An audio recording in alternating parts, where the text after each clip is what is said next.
जय रीड। आज हम लोग एक ऐसे सब्जेक्ट या ऐसे टॉपिक के बारे में डिस्कस करने वाले हैं जो इंजीनियरिंग के किसी भी ब्रांच में आप पढ़ते हो या आप कोई भी नॉलेज रखना चाहते हो कंप्यूटर के बारे में, उस सभी के सभी इस सीरीज में आपको मिलने वाले हैं, जिस टॉपिक का नाम है बेसिक कंप्यूटर इंजीनियरिंग। यानी कि इंजीनियरिंग की बेसिक जो कंप्यूटर में करने जाने वाले हैं, हम वो सारे चीज़ देखने वाले, चाहे भारत के किसी भी यूनिवर्सिटी में पढ़े।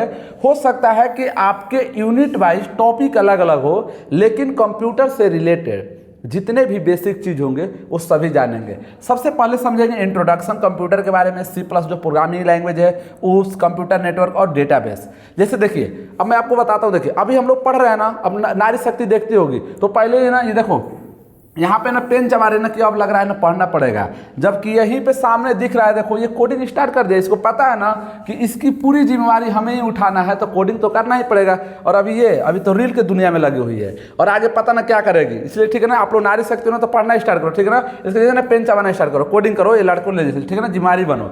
अब आगे हम लोग एक एक टॉपिक कवर करते हैं, ठीक है। तो देखिए, सबसे मेन चीज़ है कि कंप्यूटर होता क्या है। जैसे आप कोई भी काम करते हो तो पहले जानना है ना भाई होता क्या है। पानी पूरी खाने जाते हो, क्या चल पानी पूरी क्या है, तो फूड है। नहीं सर, फुटबॉल है, तो फुटबॉल से क्या पता चला, खेलना। तो अगर पानी पूरी फूड है तो पता चला खाने वाला चीज़ है। तो पहले कोई भी टॉपिक पढ़ो इंजीनियरिंग में, सबसे पहला मोटा चाहिए होता क्या है। तो कंप्यूटर को समझते हैं। देखिए क्या लिखा है, computer is an electronic device. मतलब कंप्यूटर एक इलेक्ट्रिसिटी से चलने वाला चीज़ है, पानी से नहीं, पेट्रोल से नहीं। मतलब किसी चलेगा इलेक्ट्रिसिटी से, तो बोले इतना तो समझ में आ गया। ये क्या है, एक डिवाइस है, इतना समझ में। आगे क्या करता है, ये कहता है कि इट विल टेक इनपुट। मतलब कंप्यूटर में आपको इनपुट देना पड़ता है और ये करता क्या है कि डेटा को लेता है एज ए इनपुट। डेटा कुछ भी हो सकता है, जैसे शादी होने वाला है ना, तो अपना ईमेल डालोगे, कंप्यूटर बाबा फिल्टर कर दो, तो कौन करता है, बोले सर मेरा मोबाइल करता है। तो छोड़ो, मोबाइल से नहीं, तो सारे कंसेप्ट इसी से है, ठीक है ना।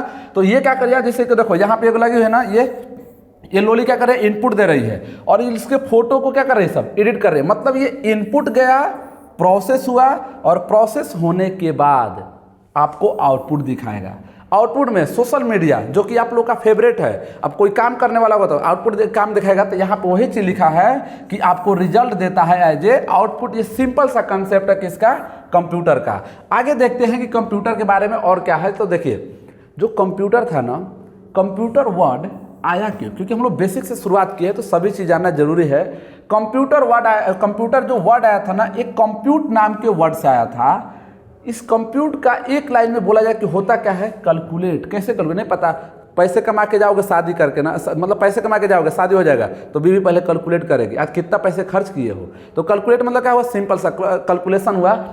तो कंप्यूटर का वर्ड जो था ना, कंप्यूटर का रीजन ये था कि जो फादर्स थे चार्ल्स बेबेज कंप्यूटर का, जब इन्होंने कंप्यूटर बनाया था ना, तो फोटो एडिट, चैटिंग, पेंटिंग नहीं कराता था। पहले सिर्फ और सिर्फ कैलकुलेशन करता था। कैसा कैलकुलेशन, जो बीबी आपके 100 रुपया प्लस 100 रुपया जोड़ कितना कर देती है, 200, ठीक है ना, कि चलो 200 है तो 100 रुपया मेरे दो। तो कैलकुलेशन करने का ही सिंपल सा काम था। उस समय इनको बनाया गया था कब, 14 जून 1822 में पहली बार दुनिया के सामने चार्ल्स बेबेज जी ने, जो कि इंग्लैंड के रहने वाले थे, कंप्यूटर साइंटिस्ट थे। या कहे कि कंप्यूटर साइंटिस्ट तो बाद में बोला गया, क्योंकि पहले कंप्यूटर था ही नहीं, एक जो है ना मैकेनिकल पे काम करते थे। उस समय पहले इनके द्वारा बनाए हुए कंप्यूटर को मशीनी बोला जाता है। जैसे एनालिटिकल इंजन, गाड़ी का इंजन, ट्रक का इंजन, उस तरह से कंप्यूटर को बोला जाता है। जैसे जैसे जैसे जैसे दुनिया बदली, इसको क्या बोला जाएगा, डिवाइस बोला गया, ठीक है ना। अब यहाँ पे कुछ फुल फॉर्म लिखा है, हालांकि मैं नहीं मानता हूँ कि सब जगह यही लिखा होगा, बस एक समझाने के लिए कि सी मतलब common operator machine particular use trade and technical education and research, ठीक है ना।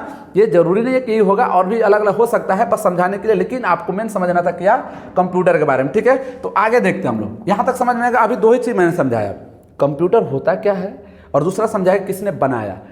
जब कंप्यूटर को बनाया गया था ना, तो यहाँ पे जो दिख रहा है ना इस तरह से, इसका मतलब पता है क्या, ये विशेषता क्या क्या है, ठीक है ना। तो विशेषता को हाइड रखा हूं मैं ताकि आप समझ सके कि इसकी विशेषता क्या है, ठीक है ना। तो सबसे पहली है ना कि ये जो काम करता है एक आम इंसान से फास्ट काम करता है, ठीक है ना। मतलब कि इसकी जो स्पीड होती है ना, तेज होता है। तो आप बोलेगे हाँ ये तो हम लोग को ही पता है, ठीक है ना। तो अभी पता है ना, जब कंप्यूटर था थोड़े उस समय पता था।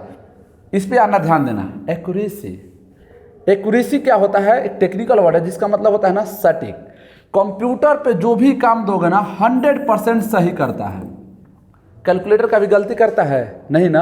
अब एक मैं रियल टाइम एग्जांपल दूं, देखो लड़की लोग एक ही जगह हमेशा सही होती है। अगर उसको पैसा दे रहे हो और 10 रुपया कम कर दोगे ना तो हमेशा सही कैलकुलेशन करेगी। पैसे के मामले में लड़की के माइंड क्या रहता है, 100% एक्यूरेसी होता है, और पढ़ाई लिखाई कर दोगे ना तो 50% क्या हो जाएगा, कम हो जाएगा। तो एक्यूरेसी का मतलब होता है काम करने की तरीका जो होता है कंप्यूटर का, वो 100% सही होता है, गलत नहीं करता है। और जो काम करता है उसको याद भी रखता है। याद रखने के लिए कंसेप्ट दिया गया स्टोरेज का। जो सुने होंगे ना कि सर लैपटॉप खरीदना है, कितना स्टोरेज ले ले, तो स्टोरेज करता क्या है, SSD लेते हो, HDD लेते हो। अब पूछेगा रैम क्या है, तो स्टोरेज और रैम में अंतर है, क्योंकि मेमोरी को अलग भागों में बांटा गया है। फ्यूचर में हम लोग देखेंगे, ठीक है ना। यानी कि सिंपल समझना है, जो काम करेगा उसको याद रखेगा। याद रखना मतलब स्टोर करेगा। ऑटोमेशन, ऑटोमेटिक काम करता है। अब जैसे कि मान लो गाना भी सुनते हो, तो अब एक गाना खत्म, पहले ज़माने में याद करो गाना खत्म हो गया, फिर से जो है ना कैसेट चेंज करना पड़ता था। आप लोग कैसेट पता नहीं देखोगे कि नहीं देखोगे। आज के समय में गाना लगा दिया, ऑटोमेटिक चल रहा है, देखते रहो, खत्म नहीं होने वाले, ठीक है ना।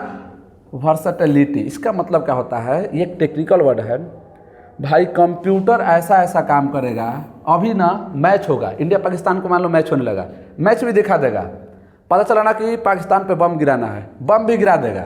कहाँ से उसके लिए सेटिंग करना पड़ेगा, और सर मेरे को ब्लॉक में डाल दे, उसका हैक करना, हैक भी कर देगा। मतलब समझ रहे हो, अलग अलग फील्ड, सभी फील्ड में इसको यूज किया जा सकता है। इसीलिए बोलते हैं हम लोग वर्सेटिलिटी, मल्टीटास्किंग। अब इसका मतलब क्या हुआ, एक समय में आपको मल्टीपल काम करेगा। कैसे, सर मन नहीं लगता है ना, तो मैं पढ़ते रहता हूँ, गाना सुनते रहता हूँ, तो पढ़ो तो कुछ काम नहीं होगा। तो इंसान एक टाइम में ही काम कर लेगा। कंप्यूटर गाना भी बजा देगा, फोटो भी एडिट कर देगा, प्रोसेसिंग भी कर देगा, मैसेज भी सेट कर देगा। मतलब एक समय में मल्टीपल काम करे, उसी का बोलते हम लोग मल्टीटास्किंग। अब बात आया कि जैसे जैसे कंप्यूटर की दुनिया बढ़ती गई, प्रोग्रामिंग की दुनिया आती गई। और आज तो प्रोग्राम इतना खतरनाक है कि पता ना कि किसके हाथ में हाथ मिला के आपके घर वाले उससे शादी करा देगा। कहेगा देखो ये बिगड़ गया है लड़का। अब AI पे बना रहे होंगे ना कि AI पे क्या है, हाथ टच करा दे रहा है। तो किसका कमाल है, प्रोग्रामिंग लैंग्वेज का, ठीक है ना, जिसमें सुनते हो पाइथन, ठीक है ना, बाकी कोई नहीं, पाइथन है, ठीक है ना, और सभी है।